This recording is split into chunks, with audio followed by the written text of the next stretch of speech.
We've been talking about this rabbit hole that exists with the corruption that exists in the current provincial government. That sounds like a pretty bold statement to make, doesn't it? There's corruption. Boy, I sure hope you'd be able to back that up if you're going to say something like that. We're at a point now where we feel pretty comfortable that we can back it up. And I want to be really, really clear before we go through all of the things that we're about to go through. This is just the tip of the iceberg. We're going to be breaking this story down over the coming weeks because it's so big that if we tried to do, I mean, we're already an hour into the program and we've probably got at least another hour left. It's so big that if we tried to explain it all in one shot, everybody's heads would explode and it would just be too much.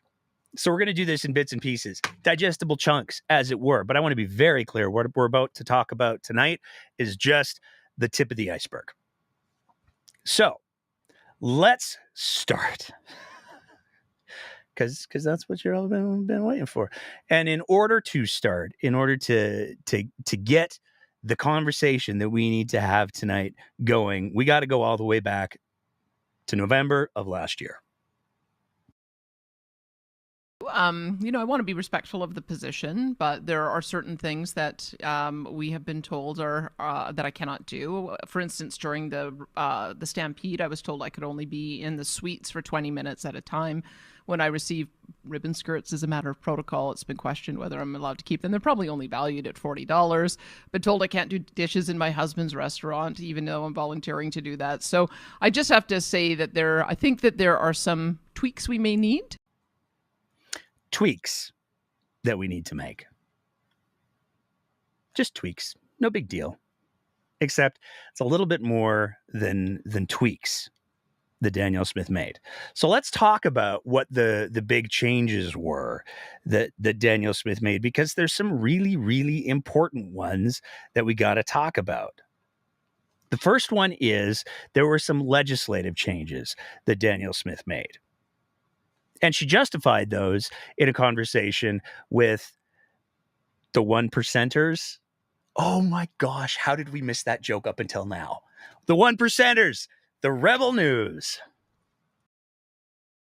That I attend where there's no ticket charge, where they're free, and I love to go to many of those events. There's some events that do have a ticket charge to them, and I'll be judicious about it. I'll take feedback from the public about what they think is appropriate and what's not, and we'll see if we need to tighten up the rules. But I think what I have seen is that people want me to be out celebrating with them.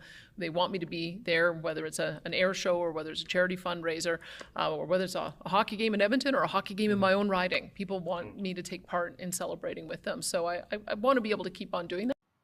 So Danielle Smith really wanted to go to the Skyboxes. She wanted to spend more than 20 minutes at a time. She wanted to be with the people at the events, don't you see? And so she made some pretty major legislative changes. One of the first things that she did was she increased the amount that MLAs or elected officials can accept. So if it's under $250, then they don't have to do anything. They can just say, thank you very much. And that's it. If it's greater than $250, but less than $1,000, then they need to record that information and kick that to the ethics commissioner. If it's more than $1,000, they need to record the information and report it within 60 days. Same thing applies in effect for their family. So the first thing that we have to discuss is there used to be a cap for the amount of gifts that MLAs or elected officials could accept. There's no cap anymore. But it wasn't just the changes for MLAs and elected officials. And this is the crux of what the one small piece that we're going to talk about tonight, because she also made changes directly. This is Danielle Smith's signature on this document. She made changes to the rules for staffers. And when we take a look at the fine print of that, when it comes to acceptance of fees, gifts, or other benefits, which in theory means anything that a person would be given, Subject to Clause B, members of the Premier's and Minister's staff shall not accept from any individual, organization, or corporation fees, gifts, or other benefits that are connected directly or indirectly with the performance of their duties. So if it's in any way tied to any kind of government business, they're not supposed to accept gifts of any kind. Period. End of sentence. Unless we have these two little qualifiers. Members of the Premier's and Minister's staff may accept a fee, gift, or other benefit as an incident of protocol of the social obligations that normally accompany employment with the office of the Premier or the office of a cabinet minister if the value of the fee, gift, or other benefit does not exceed $500. A ticket or invitation to an event or conference that is connected directly with the performance of their duties if the value of the ticket or invitation does not exceed $500. So if it's less than $500 and they're there in an official capacity, they're there doing the work of supporting the minister, then they're allowed to accept less than $500. But if it's over $500, members of the Premier and Minister staff may accept a fee, gift, or other benefit referred to in Clause B1 or a ticket or invitation referred to in Clause B2 that exceeds $500 in value after receiving approval from the Premier's Chief of Staff. Now, there's a lot to unpack here. Because the first question that you should be asking is, okay, so the Premier's Chief of Staff, if somebody wants to accept more than something worth $500, then the Chief of Staff has to approve that. The next question should be, what if it's the Chief of Staff who wants to accept a gift more than $500? Well, it would seem that the sole person, according to the regulations that Danielle Smith wrote and signed, who determines whether or not the Chief of Staff can accept gifts more than $500 is the Chief of Staff himself. So there's no conflict of interest there. Nope. No ethical issues there. Nope. But what was the justification for these changes? What was the reason that these changes were needed?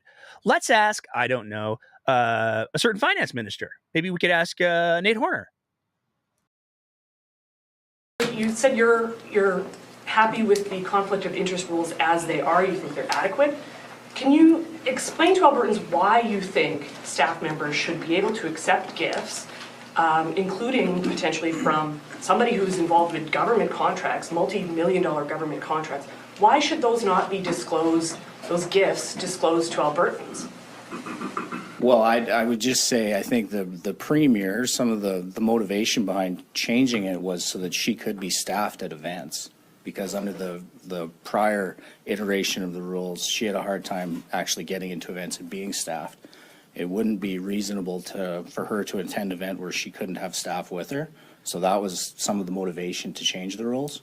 I hope that answers your question. Well, if it's perfectly reasonable for staff to attend with ministers and with the Premier to these events, if it's important that you guys attend these events, why not just disclose? Why not disclose it? Like, that's the ultimate question that I don't understand why the reason, what the reasoning is behind not disclosing that. If there's nothing wrong with it, why not disclose it proactively? Well, it's a conversation that I guess we're having here. If there's more changes that need to be made, I'm sure they'll take that into consideration. Thank you. We'll go to the phones. You're the senior cabinet We'll come back minister. to the floor after some questions from the phone. Operator, can you please put through our first caller? I love that little exchange there. But the moral of the story is Minister of Finance Nate Horner said it himself. Danielle Smith wants to go to these events. She wants to be able to be staffed at these events, which brings us to semifinal hockey game, game 2 in Vancouver on May 10th, 2024. This is the picture that made the rounds. Danielle Smith. A lot of people in this picture. A lot of fascinating names in this picture. We've got David Eby there. He's the boss of the BC over there. But we have some other people in this picture as well. And it's worth taking a moment to talk about who some of these people have been identified as. Because in addition to Danielle Smith, sitting just beside her executive director of communications, Rebecca Polak, we also have some names that are going to get to be really important as we unpack this whole debacle over the coming weeks. Because right behind Danielle Smith, sitting in that same box, we have Sam Raish of Tylenol fame. We have the president of the Métis Nation of Alberta. We have David Eby. Like I said, we got Rebecca Polak right there. Some big names in that booth in Vancouver on May 10th. So how did Danielle Smith get there with all of those people? Well, fortunately, there's a bit of a public record when it comes to that. According to a July 19th article by the Globe and Mail, they were given to Smith by Invest Alberta board member Sam Jaber, and his accounting firm, Jaberson Associates. To read from the article, Premier Danielle Smith attended a hockey game on personal time. It's personal time. So it's not an official event, apparently. None of her expenses were paid for by the government of Alberta. Oh, so the tickets, where did they come from? Sam Blackett, her spokesperson, told the Globe in a statement on May 13th. Premier Smith traveled with 2 staff, both paid their own expenses. For the travel, presumably. The hockey tickets were provided by a private citizen. All rules under the Alberta Conflicts of Interest Act were followed. We're going to get to that. Jaber and his accounting tax firm, Jaberson Associates, gave the premier the tickets according to the Globe's source. Additionally, in another story published by the Globe in July, Jimmy Smith, a spokesperson for David Eby, said Alberta's premier invited BC's premier to the game in Vancouver. Mr. Eby attended with his wife, son, and 2 staff members, the May 23rd statement said. Premier Smith's office also invited a family from BC who otherwise wouldn't have been able to attend so they could enjoy the experience, the statement said. Premier Smith and Premier Eby had a friendly conversation throughout the game and a brief informal conversation on shared priorities during the intermission. So these are tickets that the Premier of BC would not have been able to acquire on his own. That makes these tickets presumably some pretty high value tickets. But here's the problem. The first of many. Either Smith was staffed or she wasn't. If she was staffed, if she needed her staff to come with her, why did the staff pay for their own airfare? And if she wasn't staffed, if she was just going to the game with some of her besties, with tickets that she was given by Sam Jaber, that's a violation of the first part of those regulations. Let's go back. Subject to Clause B, members of the Premier Minister staff shall not accept from any individual, organization, or corporation fees, gifts, or other benefits that are connected directly or indirectly with the performance of their duties. So, if it wasn't an official event, if those staffers weren't there staffing Danielle Smith, it was a violation of the rules for them to accept those tickets. Period. But this brings up another question. Who is Sam Jaber?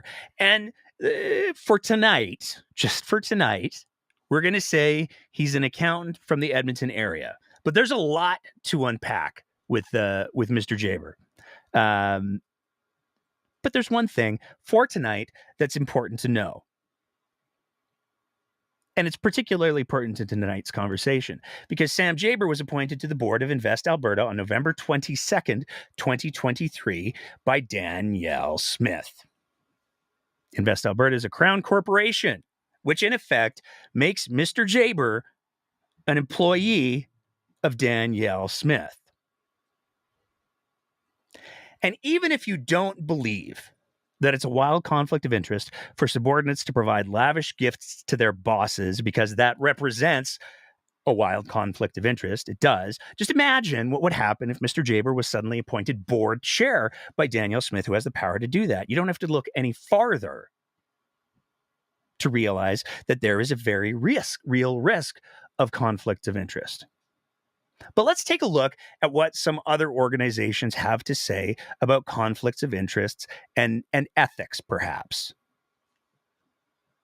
Let's go to a government agency because presumably that would overlap. So going and looking at the Alberta Health Services conflict of interest when it comes to receipts of gifts.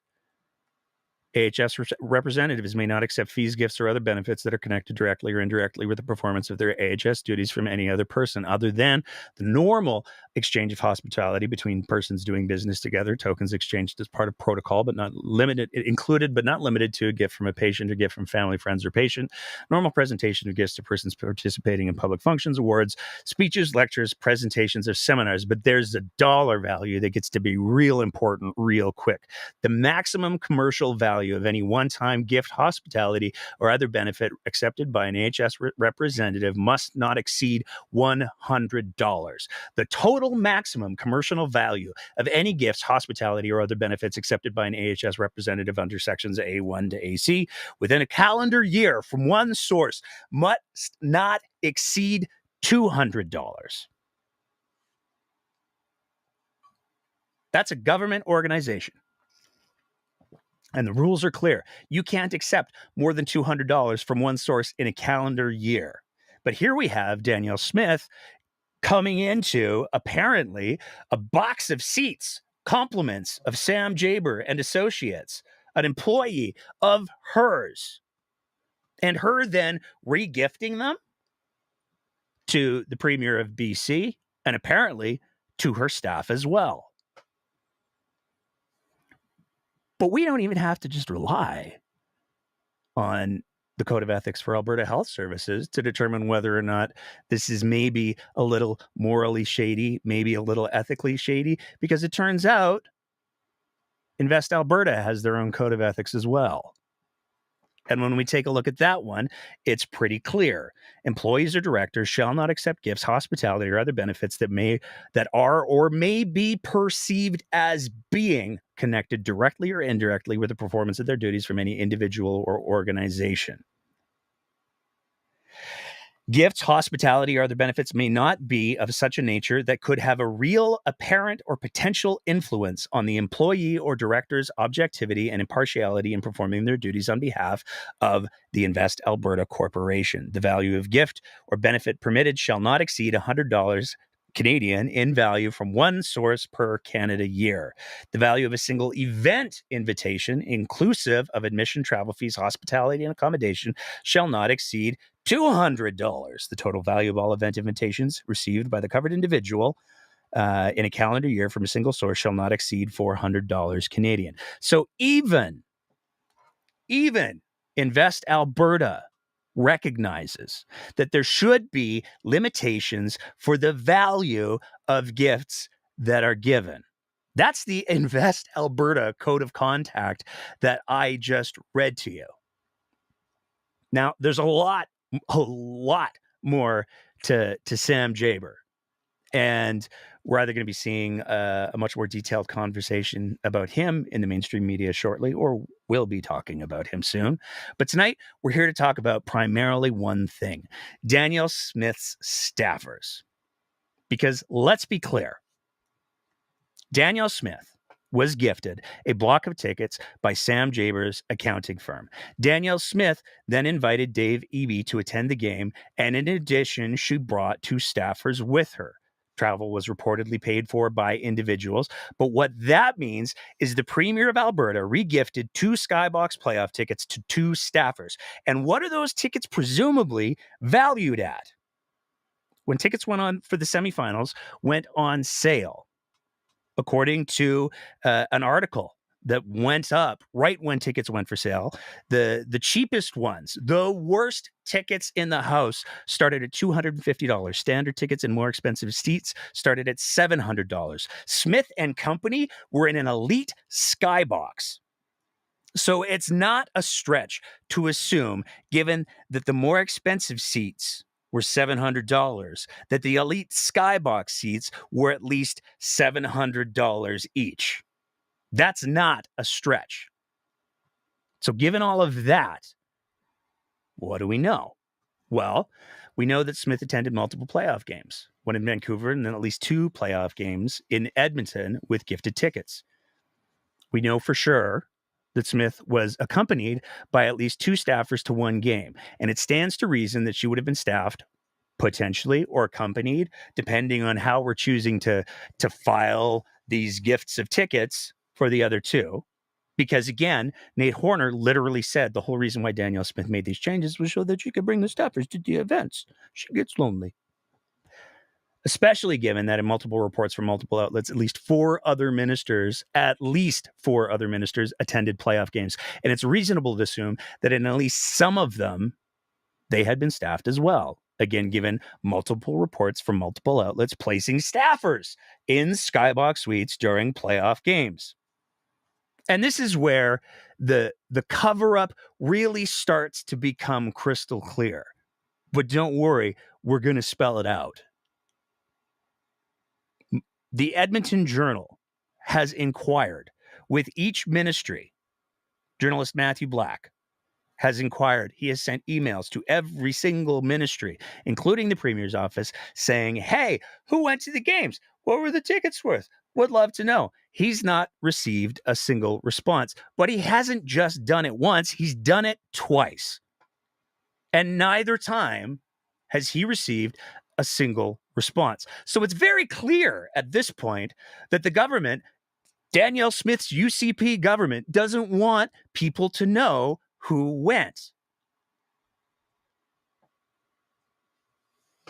But we thought, what if we come at it another way?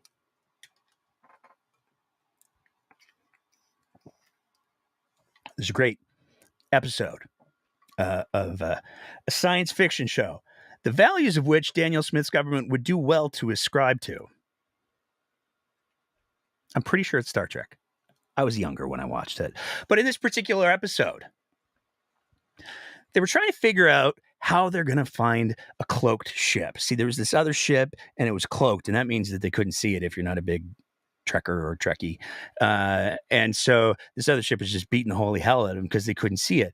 And eventually what they realized was that instead of looking for the ship, they should look for where the stars weren't. And they hit that ship. And that strategy still works. As I'm saying this, we have just tweeted out a copy of a FOIP that we filed. And what we asked for in that FOIP goes back to the rules and regulations that Danielle Smith wrote and signed off herself.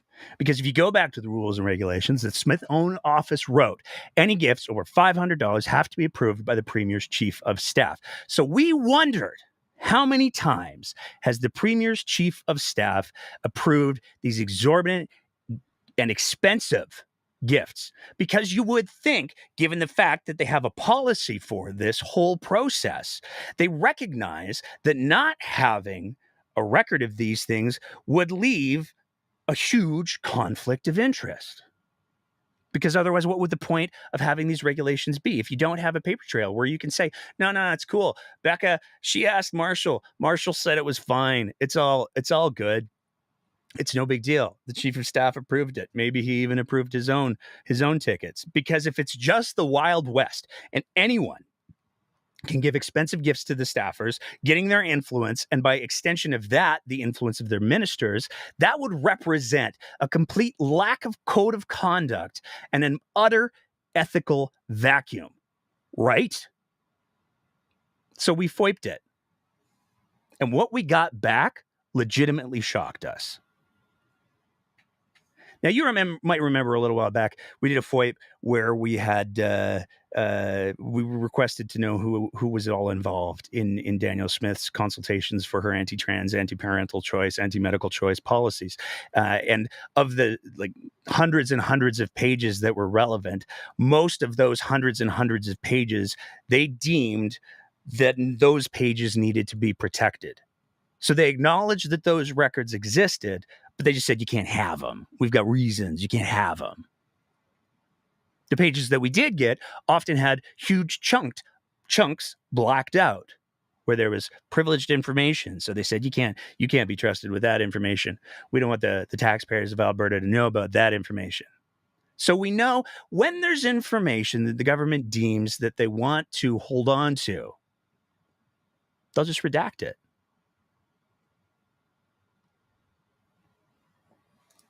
This is the FOIP. This is what we got back. The question that we asked: I am seeking all records as defined by Section 1Q of the Act related to any and all exemptions or approvals by the Premier's Chief of Staff in regards to staff members of ministers, MLAs, and the Premier accepting gifts above the value of $500, included for the Chief of Staff and Marshall Smith himself. Please provide the amounts and dates for these exemptions as well as the staff members who received approval for these gifts above and beyond $500. We asked for it for the beginning of that new policy up until the date that we filed the FOIP. So to be clear, what we asked for was all records of all of the gifts that had been approved. The response that we got: a thorough search conducted by Executive Council staff did not yield any records responsive to your request. So what they mean when they're saying that is there are no records of any gifts that have ever been approved. Period. There are no records that exist. It's not that the records were redacted. It's not that the records were withheld. It's that there are no records of any approvals for any gifts. Period.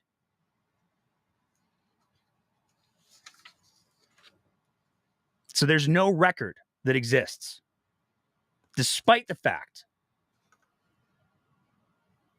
that this picture right here shows at least one staffer with Smith in seats at a game that all evidence shows the ticket value exceeded $500, despite the fact that the Premier's own office confirms that two staffers attended that game. And again, even if Smith was the source of these tickets, as per the regulations that her office wrote, those tickets should still have been approved as gifts to staffers. So no matter what, no matter how you choose to slice this, Smith's staffs violated the UCP's own ethics rules, period. We don't need to speculate on that, because if they accepted the gifts and they weren't part of their official duties, they violated the act. If they accepted the gifts and they were part of their official duties, there's no record of any approval for the acceptance of those gifts, which means they violated the rules. There's only a few interpretations of what this can all mean. One is the fact that Smith chooses Skybox seats over the regular tickets shows that she's not even interested in being with the people. She says, the people, they want to see me. They want to know that I'm with them. They want to know that I'm there. But she doesn't want to sit in the regular seats. She doesn't want to sit with the plebs. She's above that. She wants the fancy seats. She wants the Skybox seats. She's not just saying that she's above regular Albertans. She's saying that she's above the rules that she wrote for herself. And if Smith will allow for her office to completely disregard the rules that her office wrote, they made these rules what they wanted them to be. How can any Albertans believe for any amount of time that she will follow any rules that constrain her power? Guardrails are supposed to exist to prevent people from abusing power. Smith hasn't just disassembled the guardrails with her changes to the ethics rules. She wrote the rules. She rewrote the rules. And it appears that she's just driven over the very rules that she wrote. A conflict of interest is defined when, as a public office holder, exercises an official power, duty, or function that provides an opportunity to further his or her private interests or those of his or her relatives or friends, or to improperly further another person's private interests. That's the literal definition of a conflict of interest. Even if you ignore the fact that Smith changing the conflict of interest to suit her needs in and of itself meets the definition of a conflict of interest. Smith has been clear. Getting access to events, elite access to events, is in her private interest. She literally has cited that as the reasons for changing the act. Accepting the tickets to Vancouver or any other games in an unofficial capacity is a conflict of interest. If Smith wasn't on center ice, dropping the puck, or singing the national anthem, or even is being pointed out as a premier present at the games, she can't make the argument that she was performing a duty of her office, period. And neither can any of the other ministers, for that matter.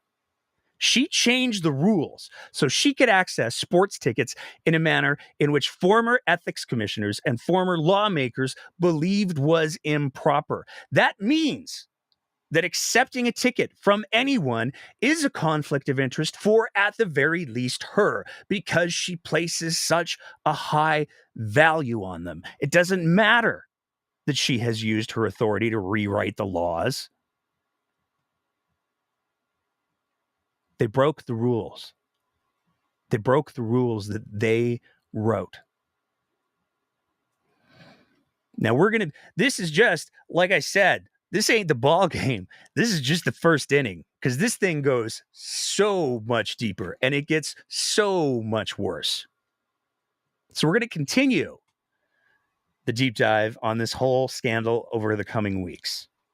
But here's an important question for people to ponder and to think about.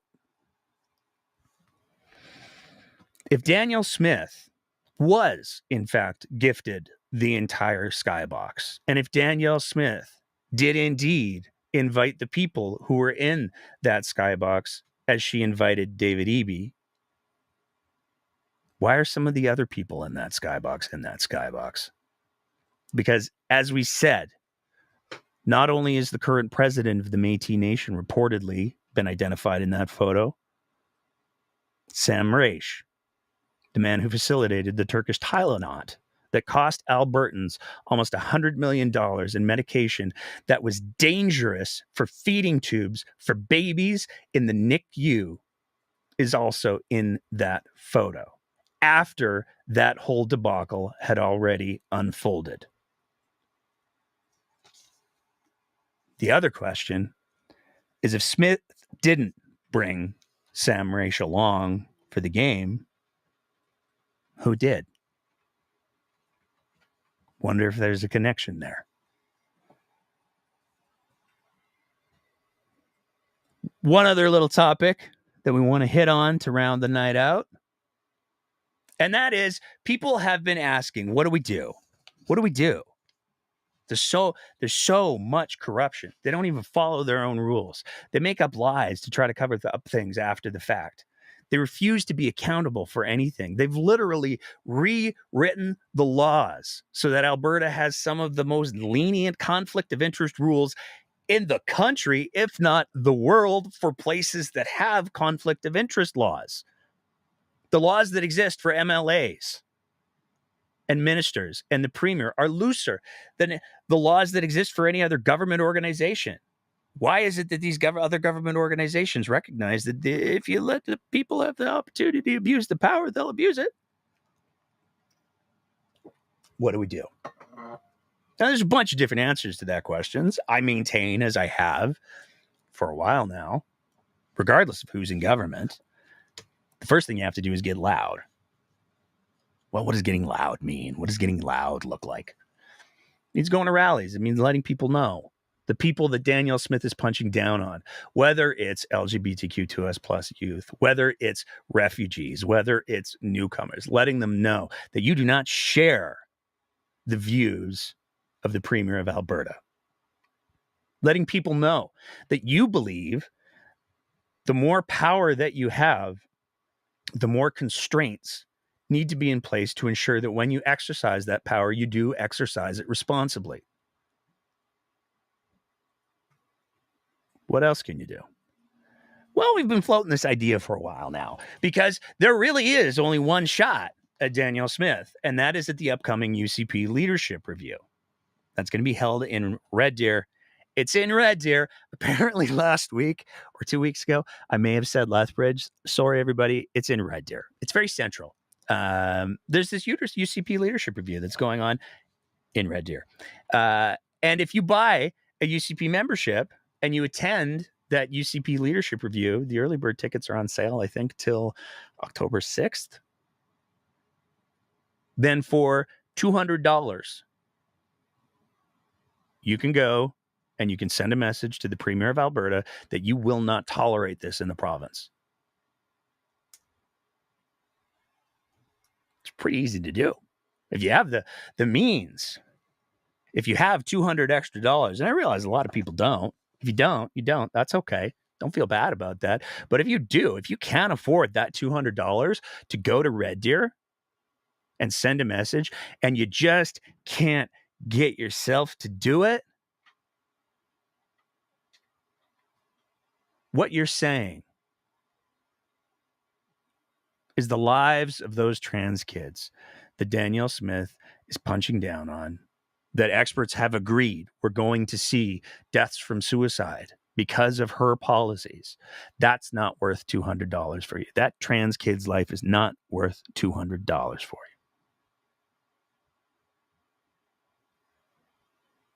Alberta is a province that has seen an alarming rise in hate crimes.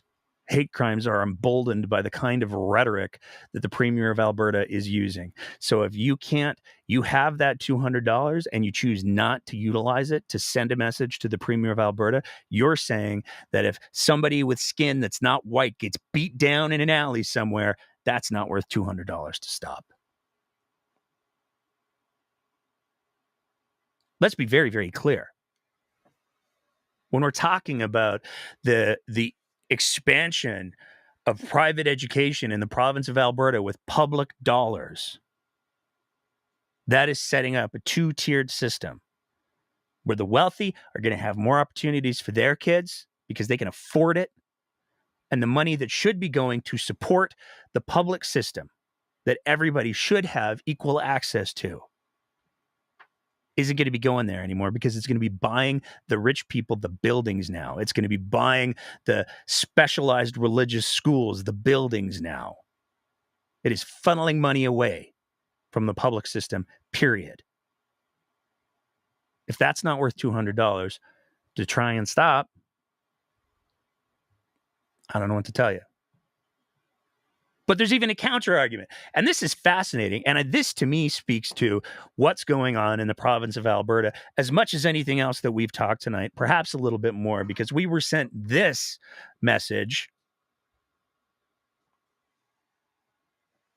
Now, the names here have been redacted because reasons, and it's important. Dear so-and-so, it has come to our attention that you recently purchased a membership in the United Conservative Party of Alberta. Welcome. While welcoming of all Albertans who share our principles and goals, we would be remiss in asking if this purchase had been made to a change of heart. Elections Alberta shows you've donated to the NDP in the past, and your social media is replete with commentary in opposition to the UCP. The requirement of being a member of the UCP is to support the principles of the association. Your previous support of the NDP does not seem to indicate you meet this requirement. Could you please respond to this email indicating your support of the party, or we will be forced to continue all other contrary evidence in maintaining a current membership?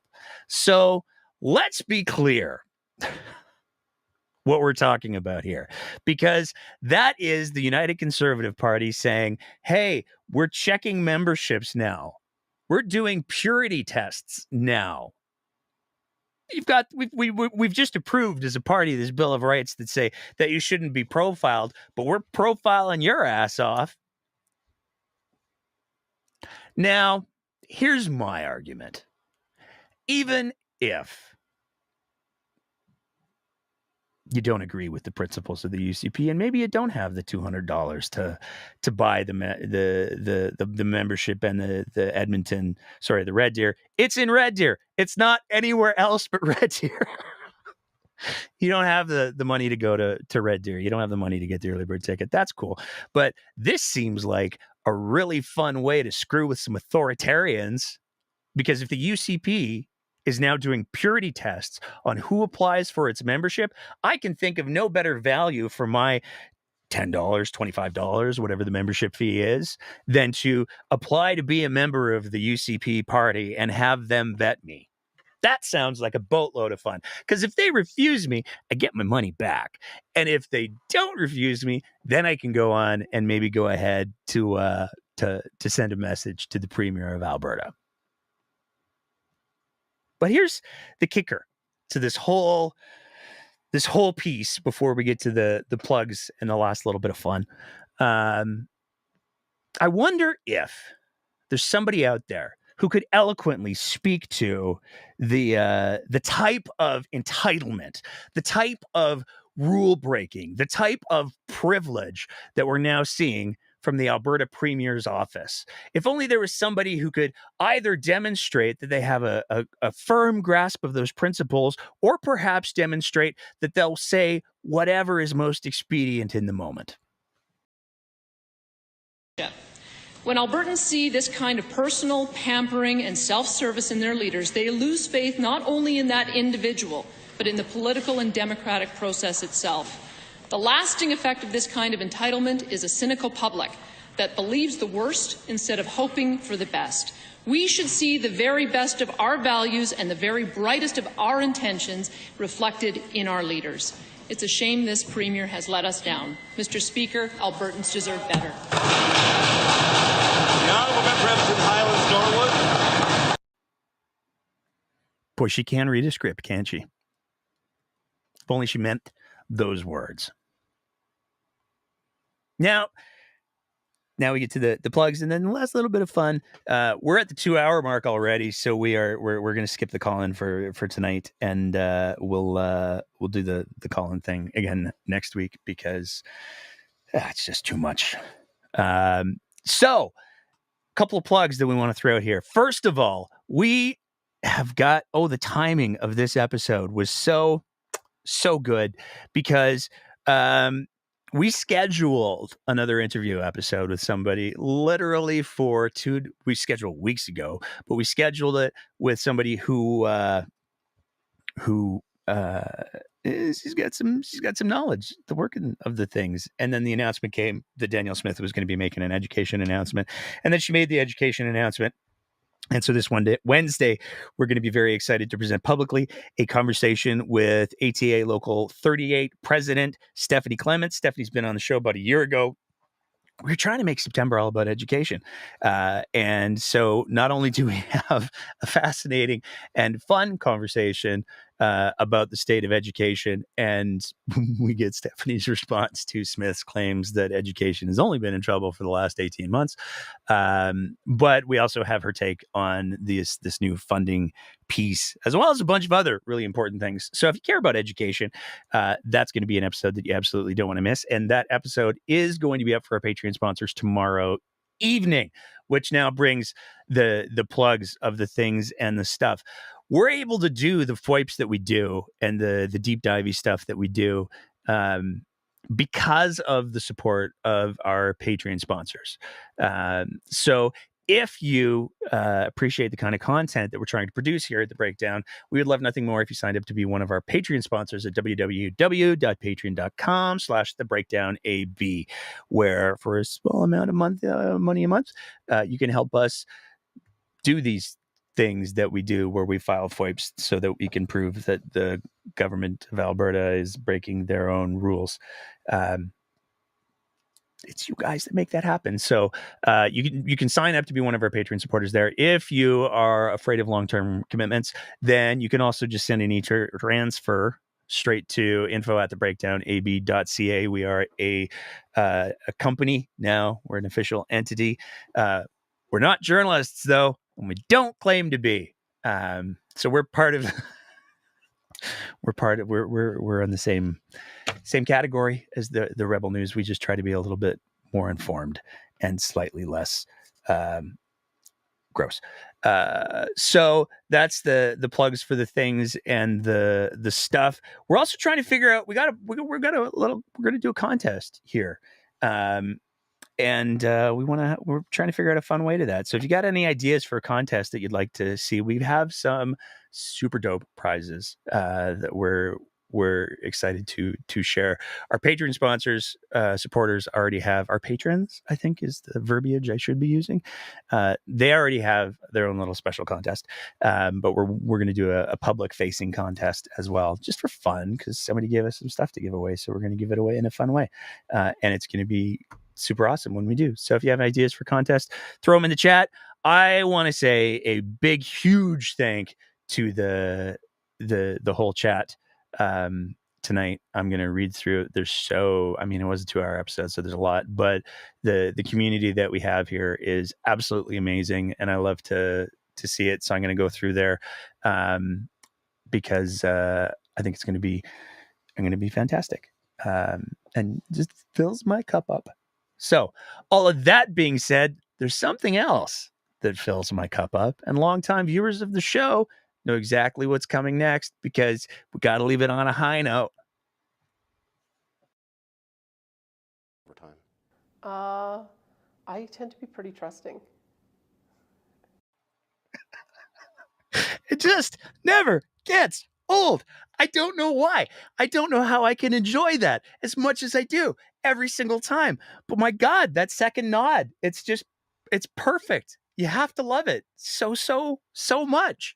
That's it for us for this week. We'll be back with another live episode, and look for our conversation with ATA President of Local 38, Stephanie Clements, on Wednesday. In the meantime, and in between time, smash that like and subscribe button. I did the review thing for the podcast too. If you want to do a review, that's cool if you're listening to the audio version. And like I said, the deep dive that we did tonight on the FOIP that we got back is just the first step. Again, we've handed off a bunch of stuff to the good folks, the mainstream media, the real journalists. We're hoping they start to pick up and run with some of it. And if they don't, then we will. So either we get to comment on their stuff, or we're going to show you some more of our FOIPs and other things. So take care of yourselves. And as always, keep the conversation going.